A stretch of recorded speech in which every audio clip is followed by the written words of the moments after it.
You are listening to the Free the Moms podcast with Laura Conley. Welcome back, guys. I'm so excited because I have Krista Williams here. She is the co founder of Almost 30, a global community and brand dedicated to empowering individuals through life's transition. So, she's the perfect guest for Free the Moms. As a co host of the critically acclaimed Almost 30 podcast, she is a leading voice in spirituality and wellness. She also co-created Morning Microdose, a top-rated daily inspiration podcast. Krista leads luxury wellness retreats, which you guys, we totally have to go on, and has helped thousands through her courses, The Life Edit and Metamorphosis. Her first book, Almost 30, a definitive guide to a life you love for the next decade and beyond, co-written with Lindsay Simsick, is out now. So you guys go get her book. You will not, this is the weirdest story. So I just want to give you guys a little bit of context. So I went to Powerhouse Women in Arizona, I think like last month. Actually, that is why I missed my son's first day of school. So if you listen to that episode about mom guilt versus dad guilt, that's where I was. And Krista was on stage speaking on panels, and I was so inspired by her, specifically by her vulnerability and honesty, but also her femininity and connection to God. And so then I saw her in the airport, and I was a total like creep stalker and went up to her and just started talking. And then I started reading her book on the plane. And when I got home, and I was like, oh my God, you have to come on the podcast. So welcome to the podcast, Krista. Just tell us a little bit about you. And I know a lot of my listeners already know you and love you, but for anyone new, just describe to us like who you are and what you're about these days.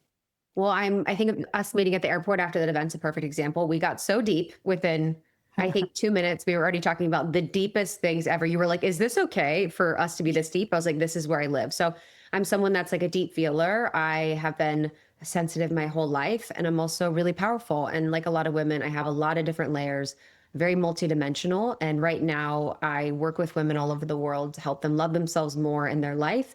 And really everything that I've learned is like embodied through some of the pain and struggles that I've been through, whether it's struggling with my body, struggling with narcissists, struggling with my mom. There's a lot of different avenues of things that I've not mastered, but I've learned through. And so I really, really seek to live a life of purpose and meaning. And I think Powerhouse Women was such a beautiful example of that. And I'm so grateful that I get to do what I do. And especially shout out to God. Yeah. Okay. So when I invite people, you guys, to come on my podcast, we give them like a very short interview form.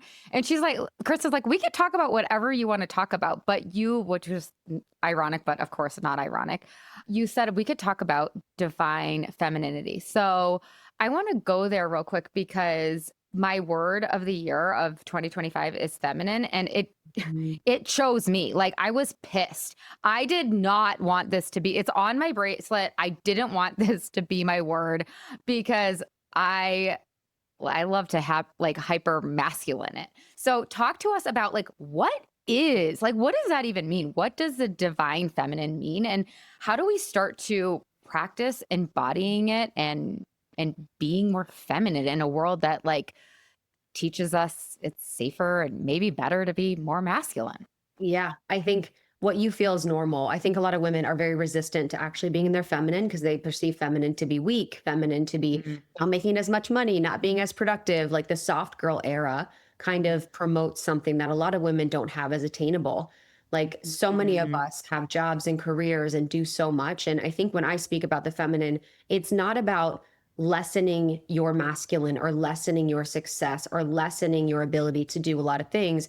It's about increasing your ability to receive the things that you're doing, increasing your ability to magnetize what you want. It's about increasing and allowing more of you and more of the beauty and radiance of power of the feminine. So it's not turning yourself down. It's not making yourself bad for being in your masculine. It's about increasing the feminine aspects of you. So there's two different energies within us, the masculine and feminine. And these can change and oscillate in our lives. When I talk about the feminine, I'm talking about the embodied feminine, which is the powerful, grounded, clear, magnetic, receptive, magical feminine. And then there's also elements of the feminine that are not so like more shadowy, that are kind of like the weakness that people talk about. And masculine has that too. Masculine is clear, it is decisive, it is structural, it is material, but it also has its shadow elements too. So when we talk about stepping into the feminine, it's really embodying more of these really beautiful elements of who we are. But like you said, right now, so many women are in places in their lives where it doesn't feel safe to be soft. It Mhm. doesn't feel safe to slow down. It doesn't feel safe to receive. And it doesn't feel safe to be in the full embodiment of who they are as like a really beautiful, soft, tender being. The structures of our culture, 9 to 5, working 5 days a week, like then also managing the house, managing the kids, then also working out, then also having birthday parties. Like it doesn't allow a lot of room for softness and receptivity. So a lot of women are really struggling with wanting to rest, wanting to slow down, wanting to not be burnt out, wanting to feel sexy, wanting to feel like they have libido or they want to be in their pleasure. And they can't have this because they're just burning the candle at both ends and just going so hard. So my goal is to help women be more of themselves, to be more in the receptive, to receive all the work that they're putting out into the world, and just really allow themselves to be in more of the embodiment of the fullness of who they are in their feminine. Yeah, that's totally what I found this year is like Yeah. it's a balance. It's not me like getting rid of the masculine parts. It's just how can I bring these two energies into better balance? So, How have you done that? oh my God. Well, that was a question I was going to ask you. Mhm. So, for me, it's, well, you bring up safety, or I guess we're talking about safety. That's huge. It's like, it's showing myself. It's like I have to like sidestep it. So, like, trusting that, like, okay, so right now is a perfect example. We just launched a membership, and what do I want to do? I want to hustle and grind. I want to wake up early. I want to get back on my computer at night, and I want to like send another sales email. And so what I'm softening into is like hand on my heart, like it is safe. It's exactly what you say. It is safe to slow down, and it's also safe to delegate this desire to the universe or to God. So that's what it looks like. And I was just on a walk we were talking about before we hit record. I was just on a walk with my girlfriend, and I had set a big revenue goal for September. But the impossible part of it for me, or at least it felt impossible, was like, I'm only doing this from fun and ease and flow. Like, I am not getting, like, I made myself a deal like 4 p.m. I'm shut. Like, as soon as my kids are off the bus, like, the phone's away and the computer's away. And so I was telling her, I was like, I didn't hit the goal, but I almost hit the goal. I got like, 95% there, which I'm super proud of. But what I'm really proud of is I did it from that energy. Yes, did I have the temptation to like want to like message my OBM and like I need this link or whatever? Yes, and it's like let me just for 1 month. Like it's like an experiment. Like can I just for 1 month see if like we can co-create this instead of like it Mhm. having to be all from me? That looked like a journaling practice every day so I could, like, remind myself that this is what I was actually doing because I know that the default will just take over Yeah. if I don't, like, remind myself, "Hey, this is what we're doing. We have this plan. It's fun, it's easy." And also, like, what I noticed is, like, being in balance with the masculine and the feminine allowed so much more magic, so much more creativity to come in. And so now it's like because I've done this experiment, and there's other examples throughout the year that I could give you, but because I've done this experiment, it's like I'm building that trust muscle. Mhm. Like, oh, I can trust that like Mhm. okay, so here's just another kind of tangent on the same story. I felt myself kind of hit a wall yesterday. Like I'm tired. I need to Mhm. rest. And I don't really feel 100%. I'm getting there safe Mhm. to like rest. And I'm like, no, I'm like, I kind of had a conversation with, Powerful, so powerful, yeah.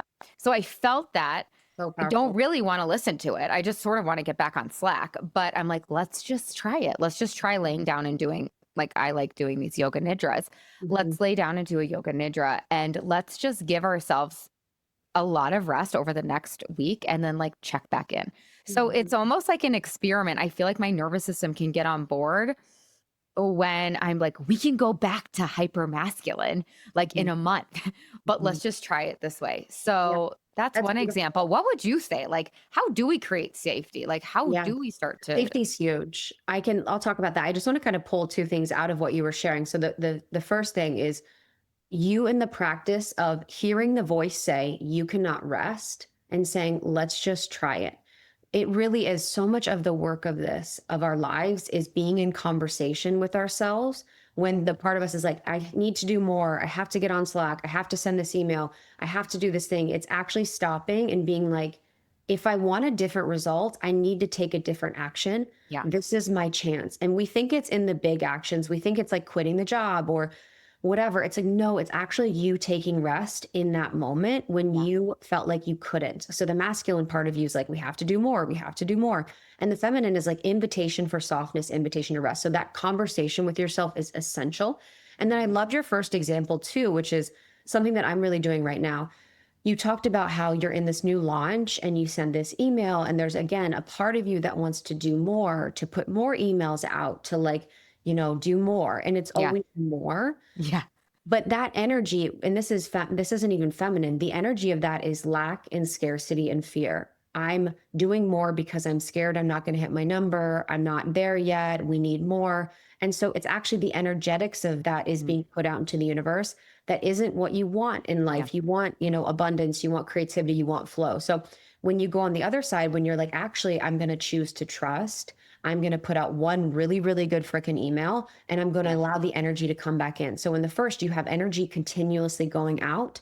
The Yeah. second, you're allowing energy to come back into your life. That's signups, that's money, that's receiving. And so the second is such a more powerful move because you're trusting and you're receptive of what's going to come in. So for me and my life, this, from a business sense, has looked a little bit like what you're talking about, where I think before I just was more from an unconscious state, more programs, more launches, Same. more things, more offerings, more speaking. It just never stopped. And I was so burnt out and I was so stressed out. My body was screaming at me. My schedule was crazy. And I didn't even feel like I was showing up anywhere as my best self. Mm. And so that really now looks like doing less, but doing it really, really well and having ritual and ceremony around it. Mm. So I'm bringing feminine elements of creativity, of softness, of ceremony, of ritual, of intention, and I'm Mhm. making things that feel really good. So it's not more, it's not faster, it's not bigger, it's intentional, it's clear, and it's made with love, or it's done with love.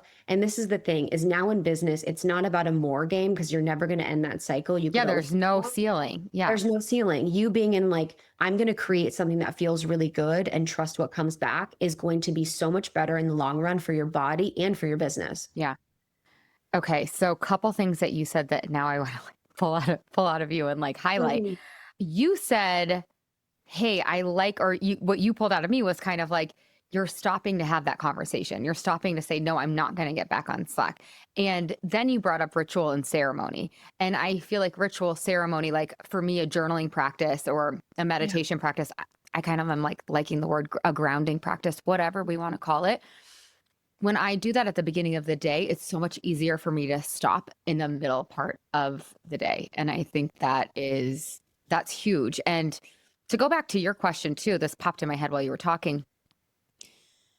I've noticed that the hyper masculine in me wants to follow rule books and playbooks on like how to scale your business, like blah, blah, blah. And so I actually had an intuitive reading earlier this summer, and she was like, it's going to be very detrimental for you to do things that don't feel good in your body. And that goes against all the business books, a lot of the coaches that I've had, honestly, and I just doubled down. So to answer your question, like what is feminine? What does that look like for you? It's like letting my body like answer. Like what do I want to do and what feels good to me? And I don't know, the jury's out. I'll let you guys know. I mean, I know the answer already, but I feel like that is why we had a banner month last month, is because I'm finally like this one idea, which is the Free the Moms membership. I was suffocating it for Yeah. so long, Yeah. and I wasn't letting it come to life because it wasn't like the right thing to do. And Mhm. I'm getting so much more energy from it too, which Mhm. is like fascinating. So Mhm. doubling down on doing what I want to do when I want to do it and only things that feel good. And it Yes. feels so like it honestly feels so rebellious. Yeah. Mhm. It is. Listening to your soul is a rebellious act. I mean, there's a lot of blueprints people could follow. There's a lot of books, there's a lot of things. And I think the thing about it is like you're finding so much joy in it, but also just reminding a lot of women that at first, when you listen to your soul, it's very scary. So You're scary. going on like, there's a beautiful quote that's like, if the path disappears in front of you, you're on the right path.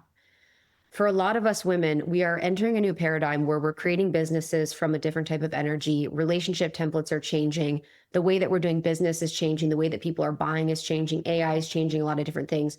So a lot of things that we were doing before are not going to be working. So what's going to work is you finding energy in what you're doing that is infinite. And when we're doing something that we love from the soul, we have infinite energy for Yeah. it. Like in the things where I'm on purpose and in my dharma, I have infinite energy for it. The things that are not feel crunchy, feel hard, drain me. So listening to your body or listening to your energy, like I did a coaching call today and I just have so much energy after my calls. I feel so good. I did something last week. I had to do this like brand deal thing. The way that I was like being such a baby, I was like putting it off. I was like being dramatic. It was like a child. Like I was like, okay, Krista, we're gonna rein it in. But I was noticing where I feel moved, and usually where we feel moved and we have more energy, there's more money. So it's going to really increase your business. So I want to talk about the safety thing really fast, because when women feel unsafe, we put up a masculine shield. So that masculine shield is so we can survive in the world where the masculine is prioritized or we need protection. So for me, as an example, when I was in the corporate world, I put on my suit, I put on my high heels, I put on like my masculine, like, hello, I hope this finds you well, like talking to men, I'm talking about sports. I'm like full in my masculine experience and this like masculine costume, because I didn't feel safe to be myself, to be emotional, to cry, to be soft, to be all these things. And then that also meant in my relationship, I was also wearing a masculine shield because I was the breadwinner. I was kind of the leader of the household. I was doing everything in the household. I was really just taking control and running the ship. So I never felt safe with him. Truly. I could never relax. I could never be taken care of. I could never receive in that relationship. And so many women are experiencing both in the work life and at home that they cannot soften into their feminine. So it's really important. And how do we find safety? We have to first find safety within ourselves. Finding safety within ourselves is done through meditation, through therapy, through parts work, through slowing down, through nature. It's going to take time. It takes effort for sure. But it really is the big thing that's going to change most of our lives and allow us to be in spaces where we feel like we can be ourselves, but it's not an easy pursuit. Like creating safety in yourself, last thing, is one of the most worthwhile, but the hardest things you could do, because for most of us, we've lived lives where we have not felt safe since we were born. Like it's a totally different radical shift in who you are. Yeah. Yeah. That's so well said. It's so good. Oh, I'm obsessed. Okay. So since this podcast is called Free the Moms, can you talk to us about a cage or a trap that you found yourself in over the years and how you're liberated now and what helped you find freedom from whatever that trap was? Yeah, I think the body. I have been someone that struggled with my body my entire life. And that meant more so the mental relationship I had with my body. I've been healthy for the most part. I had some health issues a few years ago, but the prison that I was in was, I'm only loved if I'm thin. I'm only successful if I'm thin. People only want to invite me to things if I'm thin. Everything I want in my life is on the other side of being thin. The vacation, the bikini, the outfit, the relationship, the sex, the job, the money, the stages, the whatever. Yep. It only happens if I'm thin, because that's my ticket to entry, was being thin. So I just my entire life just struggled so much with never enoughness, with being thin. And for me, that looked like spending a lot of mental energy on doing the Tetris game and the math in my head of, this is how many steps I've done today. This is how much I weigh. This is how much I should weigh. This is how many calories I've had. This is how many macros I've had. This is how much I've worked out this week. Like, yeah. How am I going to fit in another workout? Shit. I just had like a second helping I said I wasn't going to have. This is so timely too. Krista, you don't know this, but this podcast used to be Lose Weight for the Last Time by Loving Yourself. Like that's what this used to be. So this is a perfect topic because most of the listeners are working to free themselves from the trap of living in a body that they don't love because our culture told them that it wasn't lovable. So sorry, and so keep talking. You've been on your journey then too.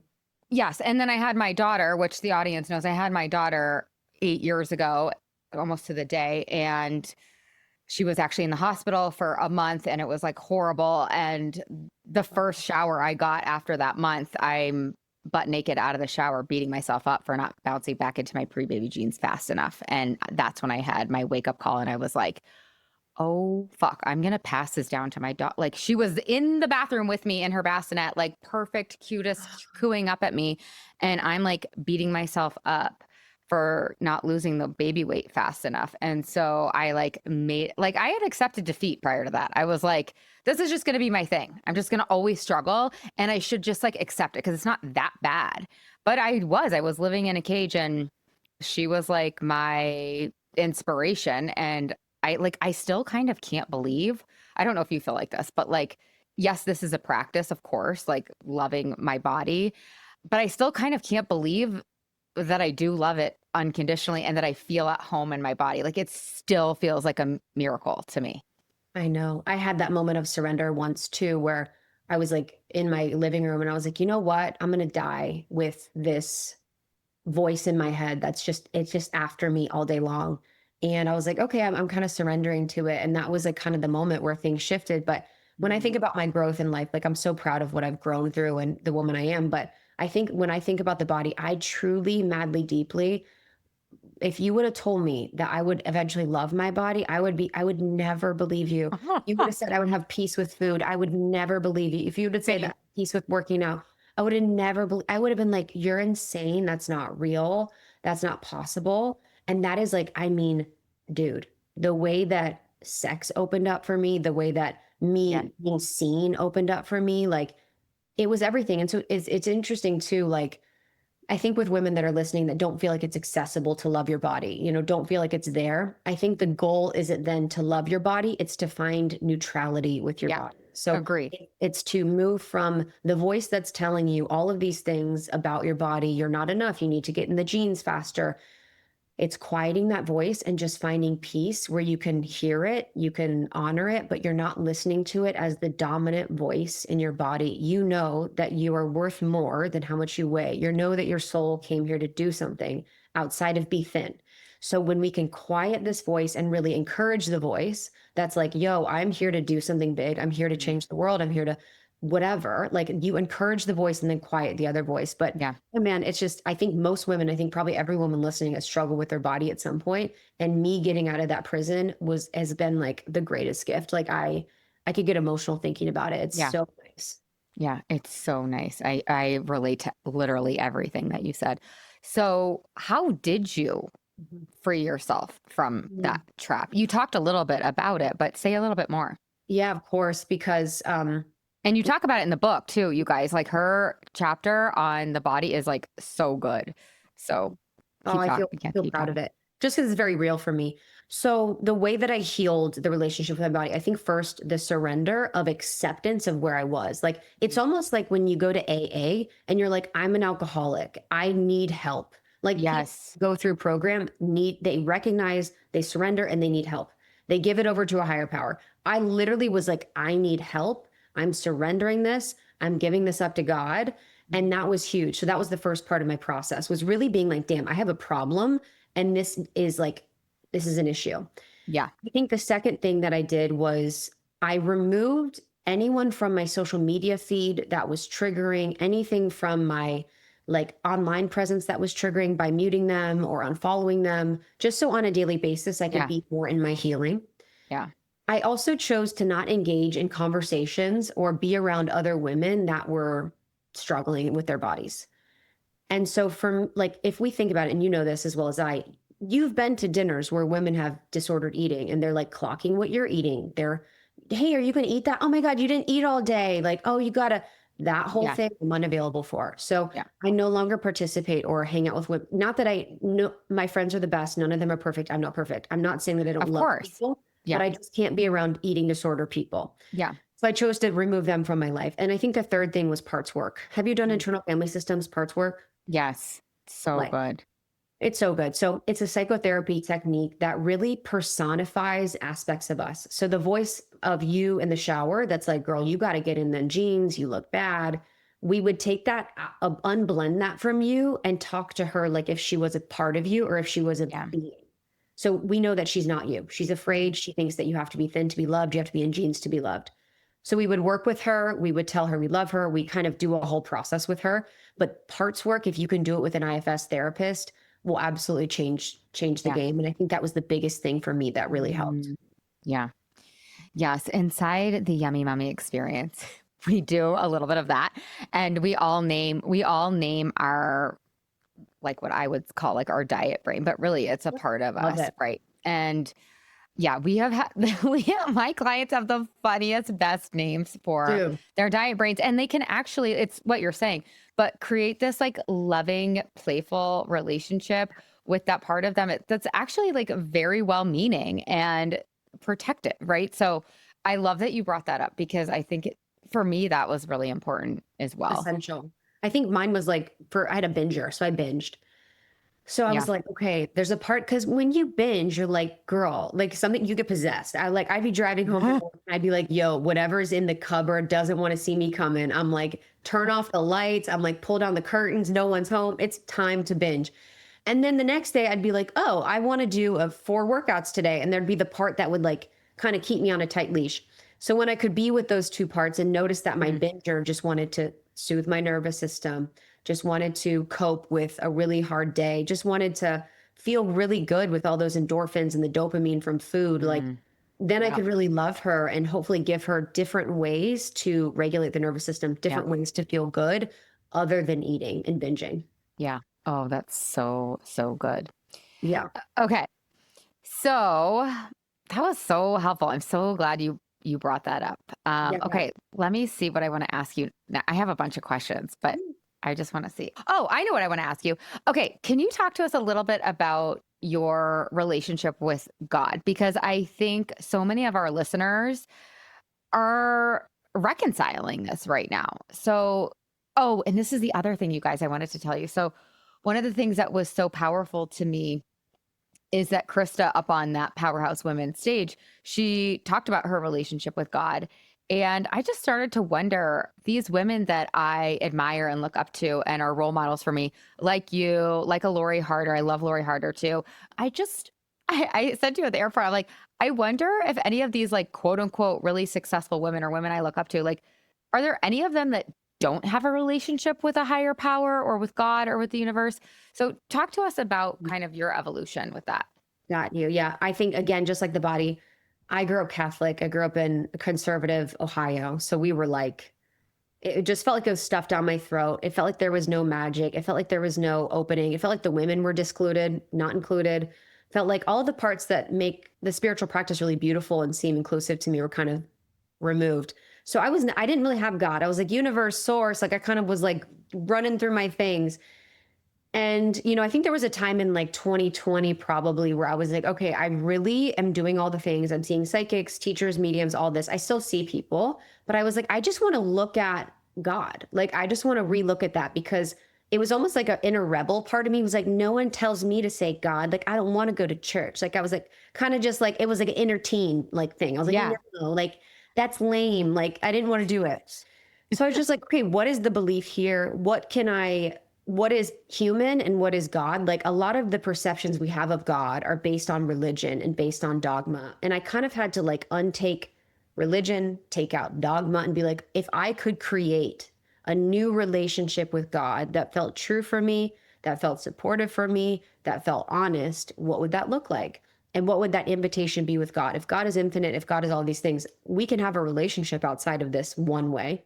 Yeah. And so I'm like God's PR person. I wouldn't say I'm like shoving God down people's throat, but like having a firm foundation of one creator, one being, one thing that can just help you feel connected and loved and supported at all times has helped me in business, helped me in relationships, helped me in life. And I think for me, I see God as benevolent, all loving, caring, co-creating life with me, supportive of me. Like it's almost like when we think about inner child work, in an inner child work, you kind of look for a loving parent. You're like, okay, Mhm. what would a loving parent do for you? It's like Mhm. if you knew that there was something that loved you eternally and was only there for your best interest and was working with you, even though it doesn't always have to be perfect, you would change the way you approach life. You would change your mental health. Like it's just been something that I can't really stop talking about. And I think when people open up to the idea of God, God usually steps in. So it's not like you need to do anything. You don't need to become anything. You don't need to be perfect. You don't need to be following everything in the Bible, but you just need to be open to the idea that there is a presence that is available for you and wants to co-create a life of your dreams with you. That's so well said. How do you Oh. see God? What's your vibe? Okay, so this is a part of my journey too. Although I grew up in a Unitarian Universalist church, which was they're like very liberal. Like they're like the Catholics like make fun of the Unitarians because Okay, yeah, it's like totally. not a religion. I mean, it is a religion, but the whole entire point of the religion is to help you figure out your spiritual path. Wow, So cool. so a lot of people in my town, I grew up outside of Boston, tons of Catholic, I think all of my friends were Catholic, but a lot of people at my church were like, it would be like a Catholic mom and a Jewish dad because like everybody genuinely was welcome there. And so that is the foundation that I have, which I think is really cool. And I think it just showed me that it doesn't have to be, there wasn't a lot of dogma. I have been doubling down on my relationship with God or the universe or whatever we want to say on any particular day. And using God as my board of directors. Like because what I've noticed in the past couple of years is I keep outsourcing. Like there's been this pattern of me outsourcing. What should I do? How should I do the intro of my podcast? How should I scale my business? How should I and oh my God. So I have made a deal with myself that I am like only, at least for right now, and not only, but step one is insourcing. Step one is like, okay, God, also my spirit guides, because my one intuitive, she talks about spirit guides. So it's like the universe and then my spirit guides. I do guides. I include You my do guides. Okay. Yeah, no. I'm like, my guides are hanging out. Yeah, my guides are hanging out. Apparently my guides like want to play games all day and be silly, which I think is That's a amazing. riot. Really totally see that. So so that is how it's been showing up is noticing, and it's like what you called out earlier. It's just the pause of like, oh, I'm noticing I want to go to Voxer my business coach. I'm not going to do that. I'm going to tune in and be like, what do you think? Like, what do you feel? And it's just this conversation now. And so 90% of the time that I don't go Voxer Yeah. because I have all the answers. Yeah. And I think, I mean, to talk about like freedom, it's like that's been a path of liberation for me. Like I have all the answers, or we have all the answers. It's a co-creation, like you're saying.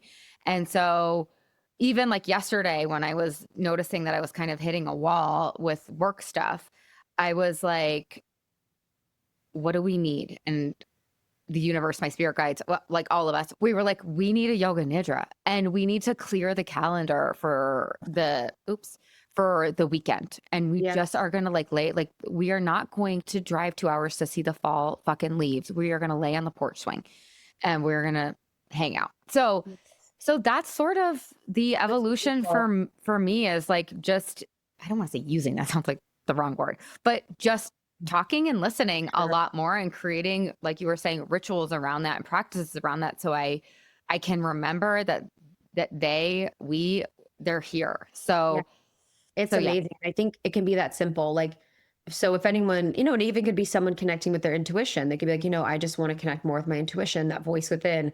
Yeah. That really, sometimes it's God, sometimes it's your intuition, who knows? But it's really just you using your own power and your own magic and connecting more in without, because I think so many of us have lived lives where Instagram tells us how we should feel about ourselves. Our parents tell us how we should feel about ourselves. Like our partners, like there's just like our bosses, like there's so much temptation for us to go outside of ourselves for validation, for love, for identity, for everything. And you're never going to live a life that's meant for you if you keep doing that. And so using the ritual of even asking God, like, hey, God, what do you think about this? Or what should I do? Sometimes just for me as a practice, if I think that I want to do something, I'll just ask God clearly. Like, as an example, there was a conversation that I wanted to have with this person in business that I was like, yeah, I just wanted to have a conversation. And I was like, God, I'm not quite sure. I was like, if this is meant to be and I'm meant to talk to this person, make it easy and make it obvious.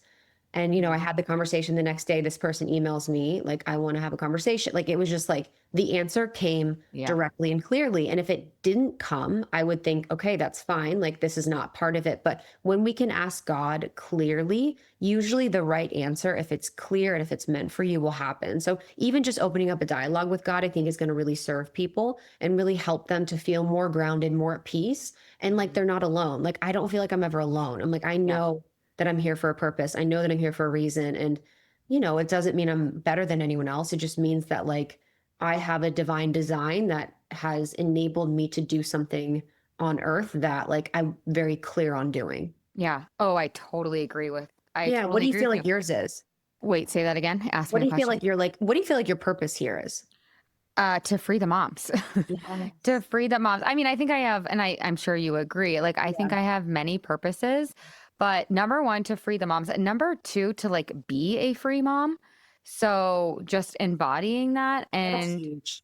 like be like just, and this is, some people don't like it, they don't resonate with it, but I'm going to say it anyways. Is like, so my husband and I, we've been together since I was 18 and I like love him. I like him. He's my person. He is the love of my life and my soulmate. And we were young, I don't know, 21, 22, and we were having this conversation. And he's like, "What do you think like the purpose of your life is?" And I was like, "To have fun." And he was like, "Oh," he like did not like that answer. And I could see why, because back then it was like partying Yeah, and, yeah, yeah, yeah. but You're like now, big stands. yeah, exactly. So, but now I kind of think after doing all this work, I kind of think that's the answer. Like to have fun with Yeah. my people, to love them and to feel their love and to, like I was saying, like to go on an hour and a half walk with my dog and just like relish him chasing the grasshoppers. Like that's what I think is part of my purpose. And to show that and role model that, even though there's part of me that doesn't want to do it because people get mad at me. Like I had this one girlfriend and she gets mad at me because I do live freely. She's What like, does that look like? I think it's helpful for the audience because they probably yeah, have women like this in their life. yeah, it's like must be nice. Must be nice for you to be able to go to happy hour with the other girls. It must be nice for you to take an hour and a half walk with your dog. Must be nice. I can't have that. But I do feel like it is kind of like what you were saying, my calling or my divine assignment to model that, even though it's really uncomfortable for me to model it sometimes. I think that's just so inspiring for so many ways because I think a lot of people, when we think about purpose, we're like, okay, I have to find, this was me. I'm like, I have to find my purpose. And that means my purpose is like a speaker. You kind of think your purpose is vocational. Yeah. And for you to also like, okay, if you can't find the purpose, what you can do is embody like the best version of yourself, embody the highest self version of yourself, embody the most powerful, free, radiant woman possible. And then your life will bring you purpose, show you purpose. You will become the purpose. Like all we Mm, can control is becoming the truest, most loving, best versions of ourselves. We can't control if we end up making $1 million or, there's so many different things. But I think that's been something for me. It's like, I know I can focus on my own healing. I can focus on my own joy. I can focus on my own experience, my own beauty, my own radiance, my own femininity. And like that really has enabled me to not only live better and more true, but become the type of woman that can do what I do. Like yeah. it's funny because that woman who's saying that must be nice doesn't understand that you've made a lot of decisions that were uncomfortable to lead you to a Yeah. place where you're able to do that. Exactly. It's Yeah. like, yes, like it's actually for her, it would be very vulnerable to be like, oh my God, let's just have fun. Let's enjoy our lives. Like that would be a growth edge for her. To do that is a growth edge. You have Yeah. different growth edges. We all have growth edges that we need to hit, but it's not easy to like live a life like you're living. Like to be the beacon of freedom for women is a thing and it's an ask and you get beautiful rewards, but you're making a choice every day to do something like bold. Yeah, totally. I totally agree. And when you were just talking, when you like, it gave me the chills. I didn't want to interrupt you, but half of me, part of me did, because it gave me the chills because when you were talking, it was like, that's femininity. Like just showing up and being present and like being that highest, best version of yourself. And it takes practice, especially with all like we're talking about, like all this conditioning and programming on like what it looks like to be a good mom or a good woman or Yeah. yeah, it is. Yeah, it's the not conditioning fun. is Yeah, people will not. give you pushback Mhm.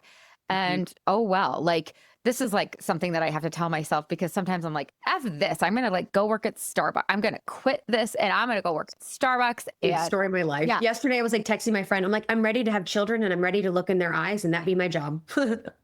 that that's so good. That yes. And so I think that's part of my purpose too, is to like really like be with my kids and well, there's a whole conversation there because with the masculine and femininity and what we were talking Mhm. about in the airport too, just like the mama wound, it's like I swung from one end of the spectrum to another and started overworking and putting my kids in aftercare. And I'm like, what am I doing? I literally became an entrepreneur, like whatever it was 13 years ago, because I knew I was going to have kids and I knew I wanted to make my own schedule and I'm putting them in aftercare. I want to be with that. What is this about? That's a whole nother conversation. But That's a um good thing though. Just I want to just say one thing about that. I noticed that too. So I was in corporate. So I was like, oh my God, they're running my schedule. I don't have freedom. And then I became an entrepreneur and I've created my own prison where I'm like yeah. working until 9 p.m. I'm working on the weekends. I'm Yeah. like, it's crazy. Like we have to be so mindful. It's like, why are you doing this to have more freedom? Girl, you are not free. I'm Yeah. like, I am stuck to my computer more hours. Okay. Like, so Same. just, I was like, wait, you're like an employee of yourself. What is happening? Because I came from yeah. corporate too. It is. It's like, but I think what you did is powerful where you kind of just pull up and you're like, whoa, whoa, whoa. Like, I do, I want, and if your family's a priority and a value of yours, how can you live in alignment with your values? And I think what I've noticed is a lot of people would say their values are freedom, their values are family, their Mm. values are integrity. Do your patterns match that? Like, are you actually prioritizing family? Oof. Are you Yeah. actually prioritizing freedom? Like for me, freedom, like I'd say freedom's a value. I wouldn't say that I'm completely free. Yeah. And so if we want to live in alignment to our values, we do need to be conscious of the way that we're spending our time. Oh, I think I talked about this on the podcast a couple weeks ago, but we did a workshop in one of my communities on marriage and because it's a big topic that's been coming up. And we asked everybody and the chat just blew up. We were asking them like on a scale of 1 to 10, how much do you value your marriage? And most people were like 8, 9, 10. And then we're like, how much time do you spend on your marriage? How much money do you spend on your marriage? And how much energy do you spend on your marriage? And everybody is like, oh, fuck. Like people were, so I think those are great questions to ask yourself. Like, does your calendar, does your bank account match what you say your values are? And that can be like really confronting, but maybe hopefully eventually relieving because you're like, oh, this is why maybe I'm out of alignment or whatever. Yes. Okay. So I want to honor your time. I could talk to you for like 4 hours, but Same. Chris, I'm like chomping at the bit. I'm like, yeah. Okay. So, any last things you want to just given our conversation, any last things you want to leave the audience with? And then how can we find you? How can we stalk you? How can we buy your book? What are all, oh, totally. And by the way, for my community, we're totally going to do book club on her book because it's so freaking good. Could I come? Oh my God. Could you come? I would love to come. That would be my dream. Okay. Yes, you can come. If anyone says anything, I would be like, everyone keep all the bad feedback for after. I just want to let's have her come and feel good. I think this just to leave people with that last thing we were talking about with values. I just asked myself the question, do my patterns match my prayers? So is the life that I'm living matching what I'm praying for? Do your patterns match your prayers? Is the question Oh, we're asking ourselves when we want to live a life that's really good. So just like a good question on that. It's one of that's my so things. good. And then Instagram, it's Krista. So it's ITSKRISTA. I share like spirituality stuff. My broadcast channel I really love. And then it's Krista. I love it. I'm in there. I love it. It's so good. It's so fun. I love it because there's just no video. Like I'm just like, just say what I want. And then I coach women one-on-one. And I also have a body transformation program, Metamorphosis. And then I do retreats that are really nice. So girl, I would love you and the mom should come pop off at a retreat. They are so fun. Okay, I'm there. Yeah, you're like, I'm good. You're like, I want to be more Yeah. present for my kids. Just kidding. I'm going to Ibiza. Yeah, with my kid. I don't know. I'm planning. We're doing a mother-daughter retreat because I'm like, how do I include, like it's gonna be so fun because my daughter's gonna help me plan it, and I'm just like so excited about that. That's like, But that is like paradigm shifting. I just want you to know that. I think that is so powerful. Thank you for saying that. And thank you for, I just want to reflect back to, so number one, I am totally coming on one of your retreats because I have put on my, like, of course, I'm already like being masculine about 2026. And I'm like, what are my goals for 2026? And one of them is to just go on a retreat and just be a student or be a receiver instead of more lead. So yes to that. And I just want to reflect back to you how cool it's been to interview you. And I noticed this in the airport, and this is one of the reasons why I wanted to have you on. You are so interested. You are so curious. You, that's rare and that's cool. And I just like that about you. So anyways, I just want to like call that out because like my best friends know this, but like that's my favorite quality in somebody when they're interested, when they're inquisitive, when they're curious. Like it's so fun to have a back and forth. Like, I don't know. I just really think that's cool. That's very meaningful to me. I feel it makes me emotional because it's beautiful when first you're reflected back, but just when it's a part of me. And I think, yeah, it's a part that I don't have to try for. And so it's just really beautiful to be reminded of those gifts that we have that aren't effort. I can be a great speaker, but I've worked really hard at it. But like I don't effort being interested. And I'm very grateful for that. Yeah. Oh, that's so cool. You're the best. I mean, I love me. I was like, it was just a dream. Like we had the best conversation. I knew we were going to have an amazing interview. Like, I'm so grateful to be in your orbit. I'm so excited for book club. And I know. just thank you for allowing me to be with your audience too. I know they're a fucking amazing, powerful people. And so it just means a lot. Oh, I cannot wait to have you in for book club. And that's also just to kind of highlight this conversation, you guys, it's like, yes, I prep for these interviews, but like, I don't want to over prep because again, feminine, I want like, I, I had a little inkling that maybe we would do a book club, but I didn't know. And it just felt right. So I just said it. And then Krista's like, yeah, I want to come to the book club. Like, that's what I mean. When you leave space for like not having to have it all outlined and all perfect and all whatever, there's more magic and more, I don't know, just There's more fun. magic. Yeah. Yeah, I agree. I agree. We crushed. We crushed. We're amazing. Okay. I love you guys. I hope you guys all have the absolute best week ever. Thank you from the bottom of my heart, Krista. I love you like more than I loved you before. So thanks Great to again. see you again in person. I'm excited for this to come out. Yeah, me too. Okay. Bye, y'all.